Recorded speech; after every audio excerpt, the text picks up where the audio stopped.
பாஸ்கரனின் அன்பு வணக்கம். மாற்றியோசி வலைதளத்திற்கு உங்களை வரவேற்பதில் மற்றற்ற மகிழ்ச்சி. ஒரு அட்டகாசமான புதிரோடு உங்களை சந்திக்கிறேன். இந்த புதிருக்கு பேர் நடுவில் கொஞ்சம் பக்கத்தை காணும்.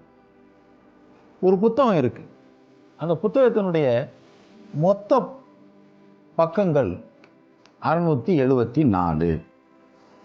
இதில் நடுவில் கொஞ்சம் பக்கத்தை காணும். முன்னால் கரெக்டாக இருக்குது, பின்னால் கரெக்டாக இருக்குது, நடுவில் மட்டும் கொஞ்சம் பக்கத்தை காணும். இந்த காணா போன பக்கங்கள் அதில் ஒரு வித்தியாசமான சம்பவம் இருக்குது. என்ன அப்படின்னா, இந்த காணாமல் போன பக்கங்களுடைய முதல் பக்கமும் இதே 6, 7, 4 தான் வருது, வெவ்வேறு வரிசையில் வருது.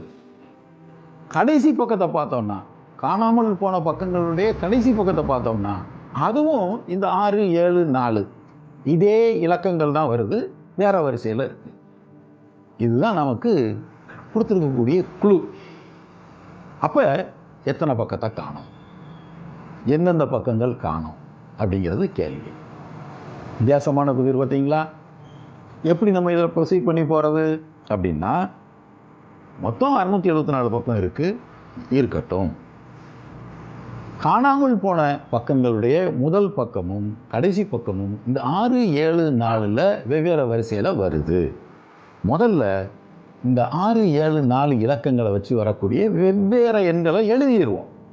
அப்புறம் நம்ம என்ன ஆச்சுங்கிறத யோசிப்போம். அப்போ சும்மா குண்டக்கெல்லாம் எழுதிட்டு இருக்கக்கூடாது. ஒரு ஆர்டர், சிறுசுலேருந்து பெருசை நோக்கி நம்ம போவோம். அப்போ முதல்ல இருக்கிறதுல சிறுசு 4. அப்போ 4, 6, 7 அதே இலக்கங்களை வச்சு வரக்கூடிய பக்கம். இனி 4, 7, 6 அதோட கொஞ்சம் பெருசு.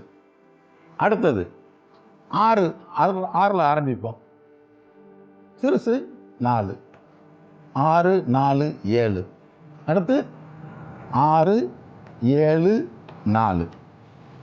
இனி 7 வச்சு வரலாம். 7, 4, 6 7, 6, 4 அவ்வளோதானே? இன்னும் வேற இருக்கா? இவ்வளோதான்.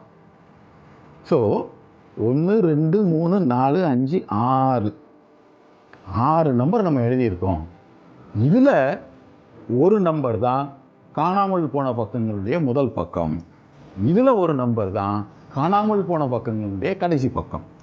அந்த 2 எதுங்கிறத கண்டுபிடிச்சிட்டோம்னா எத்தனை பக்கம் காணுங்கிறத கண்டுபிடிச்சிடலாம். எதுவாக இருக்கும் அப்படின்னா ரொம்ப குழப்ப வேண்டிய அவசியம் இல்லை. எதெல்லாம் ஒத்து வராதுன்னு தெரியுதோ அதெல்லாம் நம்ம விட்டுறணும். மெத்தட் ஆஃப் எலிமினேஷன் அப்படின்னு சொல்லுவாங்க. இப்போ மொத்தம் எத்தனை பக்கம் இருக்குதுன்னு பார்த்தீங்கன்னா 674. நடுவில் இருக்கிற பக்கத்தை தான் காணும் அப்படின்னு சொன்னால் இந்த 746 வர முடியாது, 764 வர முடியாது. அது புத்தகத்திலே இல்லையே அந்த பக்கம்லாம். சரி, 674 வர முடியுமா அப்படின்னா அதுவும் வர முடியாது. ஏன்னா முதல்ல இருக்கிற கொஞ்சம் பக்கம் நல்லா தான் இருக்குது, கடைசியில் இருக்கிற கொஞ்சம் பக்கமும் நல்லா தான் இருக்குது. அதனால் இந்த 674 இதுவும் வர முடியாது. அப்போ இதுக்குள்ள இந்த 467 முதல் பக்கம் இப்போ இதில் இல்லை. நமக்கு 467, 476, 647 3 நம்பர் இருக்குது. இதில் எது முதல் பக்கமாக இருக்கும், எது கடைசி பக்கமாக இருக்கும்?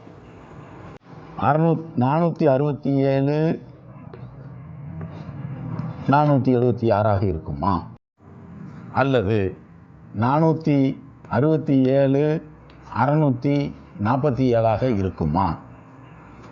476 647 இருக்குமா? அப்படிங்கிறது தான் ஒரு பெரிய கொஸ்டின். வேறு வாய்ப்புகள் இருக்கா? இதுதான் வாய்ப்பு. 3 ஆன்சர் இருக்கா? இதில் எதுவும் நம்ம எப்படி கண்டுபிடிக்கிறது அப்படின்னு ஒரு குழப்பம் வருது. எகைன் குழப்பம் வேண்டிய அவசியமே இல்லை. ஏன் அப்படின்னு சொன்னால் ஒரு சின்ன விஷயத்தை நம்ம யோசிச்சா போதும். காணாமல் போன பக்கங்களில் முதல் பக்கம் இருக்கு இல்லையா, அது ஒற்றைப்படை எண்ணாகத்தான் இருக்கும், ஆட் நம்பராகத்தான் இருக்கும். கடைசி பக்கம் இரட்டைப்படை எண்ணாக தான் இருக்கும், ஈவன் நம்பராக தான் இருக்கும். அப்படின்னு சொன்னால் என்ன காம்பினேஷன் வர முடியும் பாருங்கள். 467, 476. 476 தான் காணாமல் போன பக்கங்களில் கடைசி பக்கமாக இருக்க முடியும். இதெல்லாம் வர முடியாது. அதனால் இந்த காம்பினேஷன் தான் சரியானது. ஸோ நடுவில் கொஞ்சம் பக்கத்தை காணோம் அப்படின்னு சொல்லி சொன்னால் இந்த பக்கங்களை தான் காணும். 467லேருந்து 476 வரைக்கும் காணும். மொத்தம் எத்தனை பக்கம் வரும் அது? அதை எப்படி கண்டுபிடிப்போம்? 476ல் 467 கழிச்சால் வர்றதா இருக்கும்? இல்லை, கூட ஒன்று கூட்டணும். ஏன் அப்படின்னா கழிக்கும்போது நம்ம இந்த 467ஐயும் விட்டுருவோம், அதுவும் சேர்ந்து போயிடும். அதனால் எப்போவுமே இன்க்ளூட் பண்ணணும் 467 அப்படிங்கிறதுனால கழிச்சிட்டு ஒன்றை கூட்டணும். அதனால் 476லேருந்து 467 போச்சுன்னு சொன்னால் 9 வரும். 9 + 1 10. அதனால் நடுவில் கொஞ்சம் பக்கத்தை காணோம், நடுவில் 10 பக்கத்தை காணோம். மாற்றி யோசி.